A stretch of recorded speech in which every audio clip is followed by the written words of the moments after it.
Hey everyone, আজি হৈ গৈছে লাষ্ট ডে এক্সামৰ আৰু ইফালে ভণ্টিৰ লগত এতিয়া ওলাই গৈ আছোঁ ঘৰৰ পৰা। দেখিছে ন ৰ'দ আৰু মুখৰ হাঁহিটো দেখি গম পাইছে চাগে এক্সাম শেষ হোৱাৰ হাঁহি।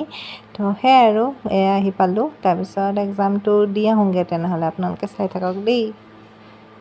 আৰু সেয়া ওলালোঁ, অকণমান দেখুৱাই দিছোঁ কলেজৰ মুখখন, চব ওলাইছেগৈ আৰু তাৰপিছত যিহেতু লাষ্ট হয় এক্সামৰ দিনা পংকজো আহিছিলে নিবলৈ আৰু লগতে কামো আছিল, আমি বেংকলৈ আহিলোঁ। অকণমান টাইম হ'ল বাৰু, 11টাৰ পৰা 1টাই বাজি গ'ল বেংকত ঘূৰোতে মেলোতে। আৰু এইখিনি ভিডিঅ'ই নকৰিলোঁ, এয়াৰ কুলাৰ এটা আনিলোঁগৈ। এইটো মানে ভবাই নাছিলোঁ একেবাৰে, কিন্তু একদম ছাডেন হৈ গ'ল আৰু, কাৰণ বহুত গৰম আৰু আমাৰ ফেনখন ইমান ভল্টেজ নাটানে। চ' সেয়া আৰু এইফালে পানী ভৰাব পাৰি খুলি দেখুৱালোঁ যে, আৰু এয়া ছেটিংছবোৰ আছে, এনেকৈ ঘূৰাব মেলিব লাগে আৰু চেঞ্জ হয় কি পিছত ভালকৈ দেখুৱাম বাৰু। তাৰপিছত এয়া চকাও আছে হিলাবলৈ। চ' আৰু ইয়াৰ প্ৰাইচটো 11,500ত দিলে। দিয়া দাম 12,500 কৈছিলে, বাট 11,500ত দিলে আৰু। তাৰপিছত এইফালে আনাৰস খাই ল'লোঁ, পংকজে আনিছিলে কাটি মেলি।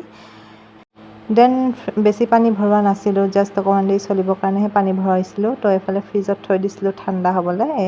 এইখিনি এতিয়া ভৰামগৈ কুলাৰত, আৰু বৰফো ভৰাই থৈছিলোঁ ৰাতিকৈ, হৈ গ'ল আৰু বৰফটো বনি গ'ল। এতিয়া ইয়াত ভৰাই ল'ম পানীখিনি আৰু বৰফটো। আৰু পানী চানী নভৰালেও এনেকৈ চলে ফেনৰ নিচিনা, কিন্তু যেতিয়া ফ্ৰিজৰ পানী বৰফ ভৰাই দিওঁ বহুত ঠাণ্ডা বতাহ মাৰে। তো সেয়াই আছিল, কেনেকুৱা লাগিল জনাব ভিডিঅ'টো। আজি এক্সামো শেষ আৰু শুবলৈ কুলাৰ এটাও আহি গ'ল। তো আজিৰ কাৰণে আহিছোঁ, থেংক ইউ ফৰ ৱাচিং, বাই বাই।